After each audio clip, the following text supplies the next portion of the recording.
Hello and welcome, I am Marumba, thank you for joining me. Let's play some Endless Legend. So this is a game that is coming out on September 18th, 2014. It's made by Amplitude Studios, which is the same company that made Endless Space. Shocking, they have the same basic idea. Now the game uses essentially the same engine, so you'll notice a lot of similarities in the interface between the two. If you are a fan of the interface of Endless Space, I think you'll like this game like I do.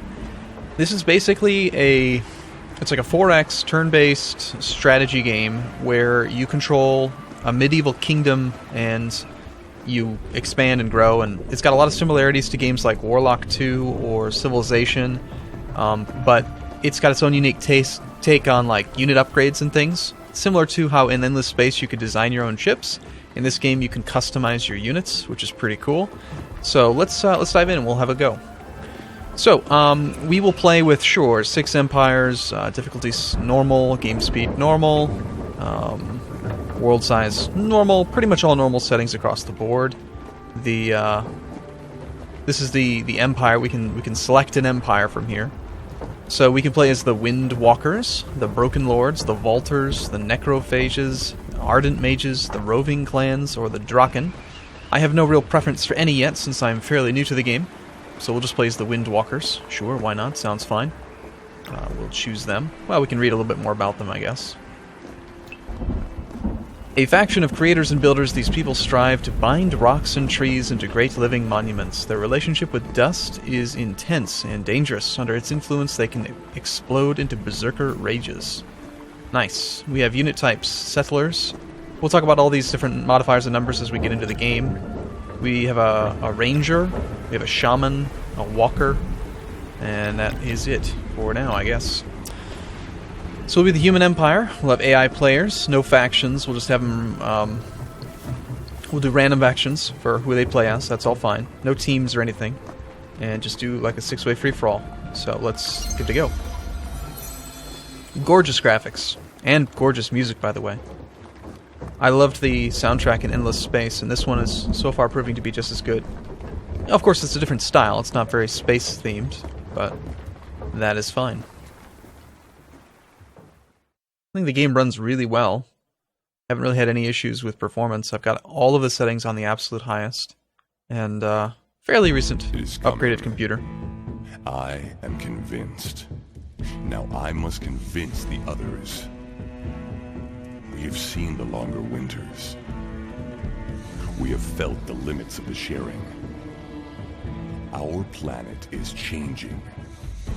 We must change with it. We must leave the forest. Start again. Explore and reach out. We must find new ways. Adapt. Learn. For if not, we will perish. And that will not happen while I wear the crown.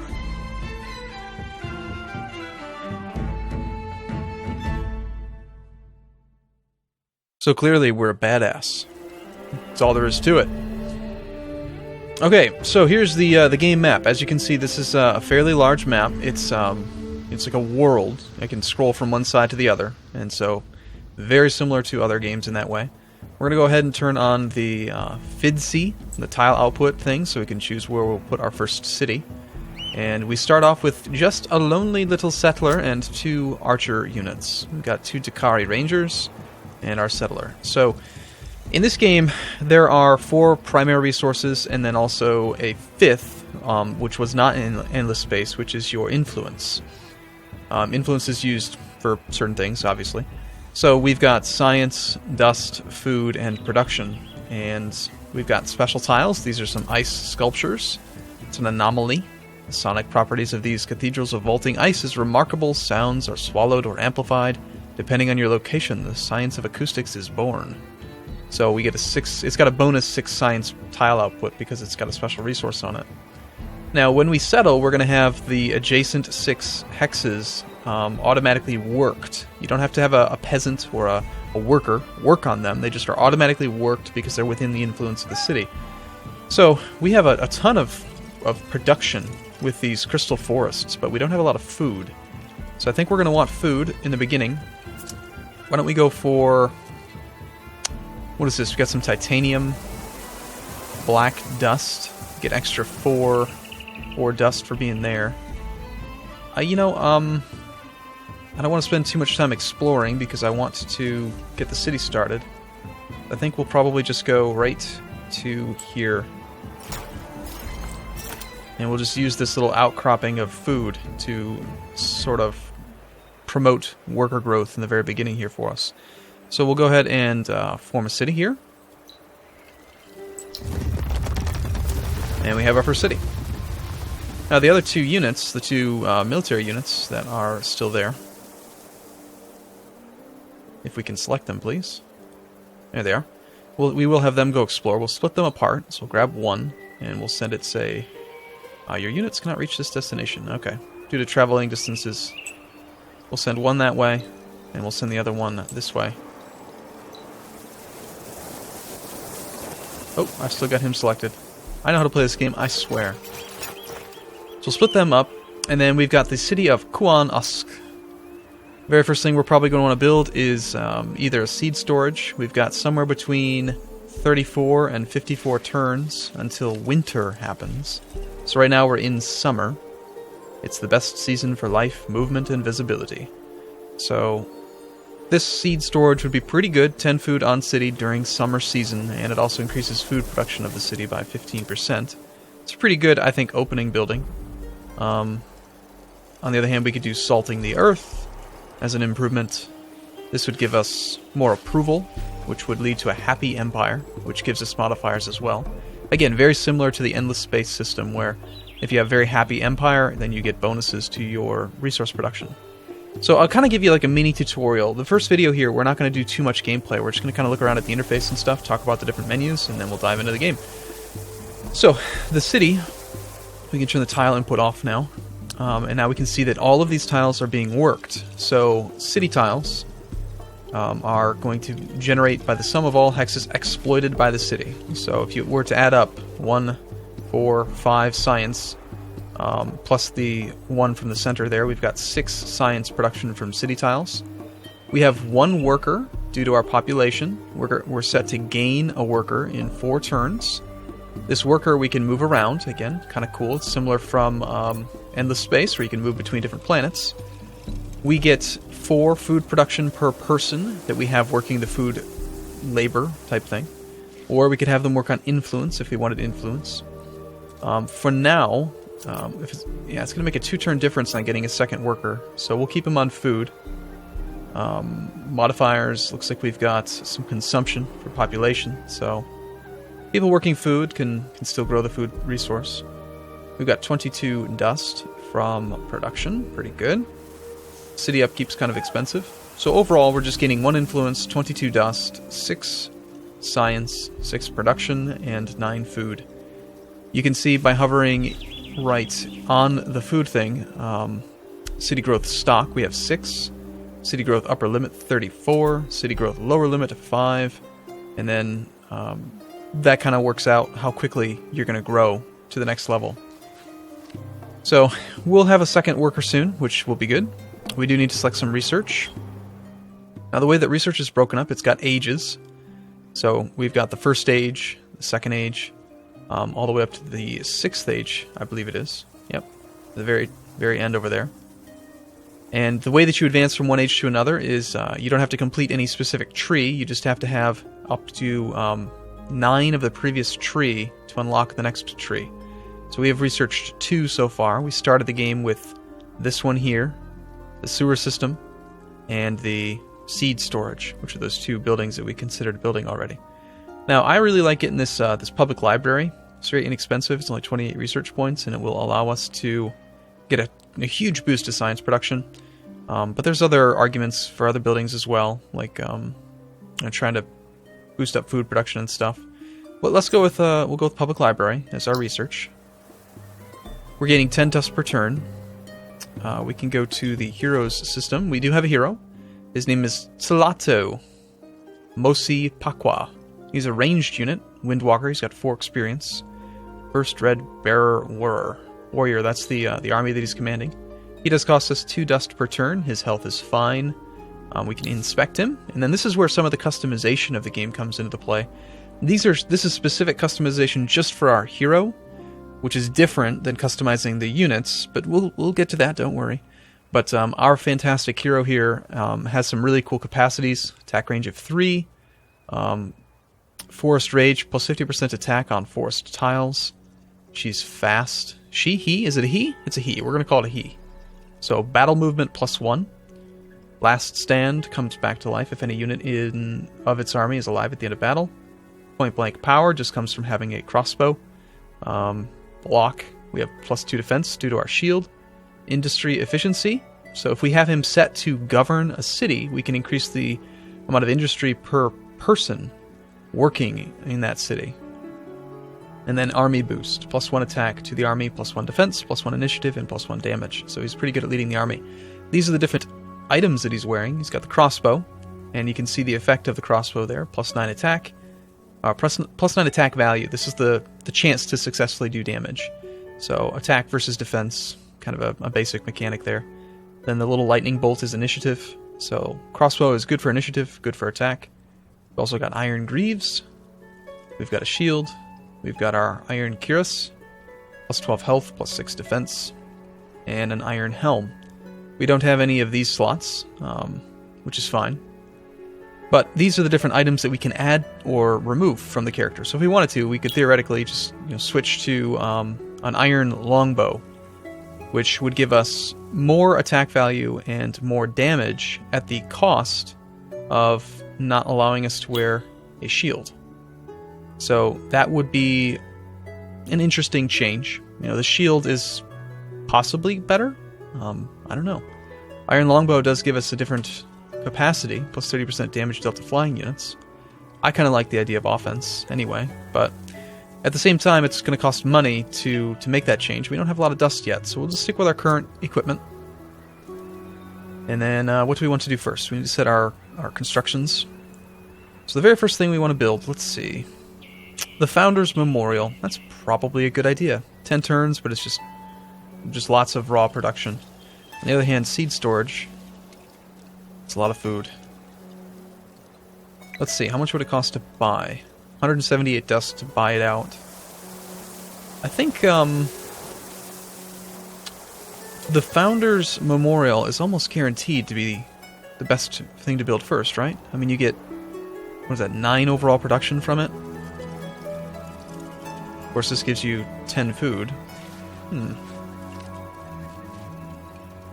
It's difficult to get influence improving things. I'm going to go with the seed storage. It's going to take an extra couple turns, but we'll bump up production pretty quickly. So, I don't think there's too much else we need to do this turn. Let's go ahead and intern. New quest added, trees or towers. It has been a difficult winter, not merely the weather and the hunger, but all the rivalries within the wind. Wildwalkers have descended upon the head that wears the crown, your head. During the long cold months when both space and activity are lacking, peppers flare and arguments begin. As usual, it is the shamanists of Sokwa clan who fan the flames. We should not have left the forests. Our gods will desert us. We are made weak without the sharing. They should be named the Tate clan, the talk too much. Okay, but you are the Onantio, the highest judge and warlord, and for now your word remains law. The challenge is to occupy these grumblers, and those who would listen to them. They need a purpose and a distraction. Around you are many ancient sites where previous civilizations rose and fell. To avoid that same fate, it would perhaps be good to investigate these places. So, yada yada yada. Explore the map and search ruins. If we do that, we will get a reward of 15 die. Now, searching ruins is a good idea in the first place, which is why we're spreading out. We can see that there are some ruins here, unspoiled ruins. We have a guy who's nearby, so we'll move him over. You've encountered a new minor faction, the Delvers. The Delvers have their origins in humanoids that were trapped deep underground after an earlier cataclysm. They fought their way back up to the light, an effort of decades that made them skilled miners, tunnelers, and explorers. So these are a minor faction, of course. They we don't have to fight them. They are hostile for now. They are here. We're going to want to basically subjugate them. We're going to want to make them into minions of our empire. But for now, let's go ahead and search these ruins. Keep the Empire secure includes paying attention to the tales of travelers and vagabonds. You hear of a palace full of artifacts. New objective. So this is a quest, actually. Within 5 turns, search for a relic at the unspoiled ruins illuminated by rays of dust. Alright, sure. That sounds fine. So we've got the trees quest. We've already searched one. Dismiss that. We've encountered the Delvers. That's fine. And then within 5 turns, search for a relic at the unspoiled ruins illuminated by a ray of dust. Is that this one over here? It's going to take a quick run to get over there. You might as well hit this one up on your way, though. Your search of the location was worth the effort. Reward Breakwall. It's a shield. Strangely, this shield earned its name on an offensive maneuver. It was wielded by Lady Fidens Tulak of the Amber Fields when her unmounted charge broke the necrophage defenses at the siege of Blian Krag. 8 shield, 8 defense, plus 30%, 5 damage, plus 50% damage, 5 initiative, plus 50% initiative. Can be equipped by only one of your heroes. No capacities. So that's pretty cool. So if we go to our hero screen, we inspect her, we could replace her shield.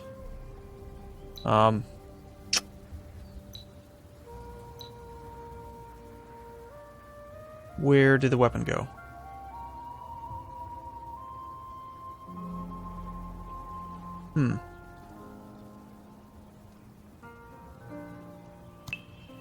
Almost certain that I read that correctly, did I not?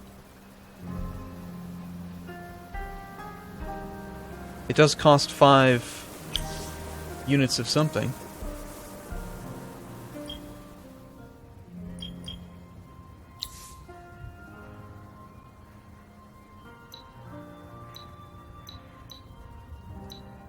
Ah, there we go. Breakwall. And strangely, this shield earned its name on its offensive maneuver. There we go. Because we're missing the resource, that's why. I had checked it off backwards. We have to get that resource before we can actually equip this, but this thing would be so much better than this 4 defense of the iron shield that she has. She. It's not a she, it's a he. Thlato. He's going to be really upset with me for calling him a she. But, you know, he's got these weird dreadlock things, so it's not really my fault. Yeah. I like the idea of wearing that thing. So hopefully we'll get the resources to equip it soon.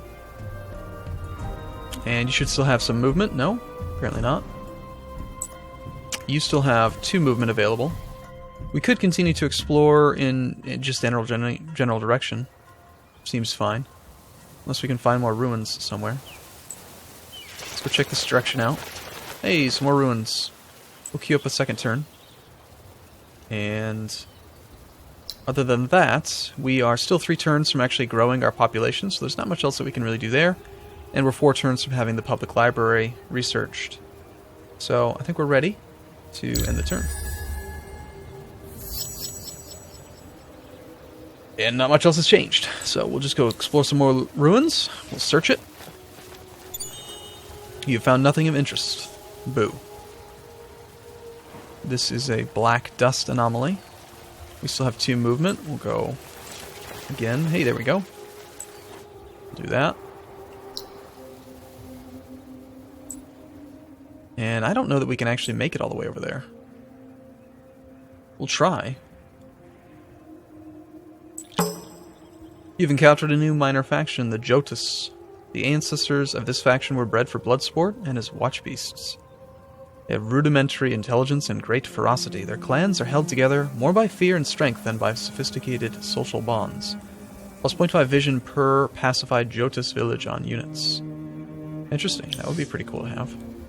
So we're going to want to walk around them. We can interact with the minor factions, but I don't know that we actually have the technology yet to be able to do any kind of good interaction. So let's see. We've got the Science and Industry, Empire and Expansion. This one allows us to do Search Party. This is what we need. We need Language Square. It allows us to parlay and to bribe. So until we have that, we can really just attack these minor factions. So, alright, well, I want to take a break here. Again, by no means am I an expert at this game, but we are going to play it together. It's more of a let's learn than a let's play and everything, but If you like this video, if you want to see more Endless Legend, do like the video and make a comment, do that kind of stuff. It does help out the series quite a bit.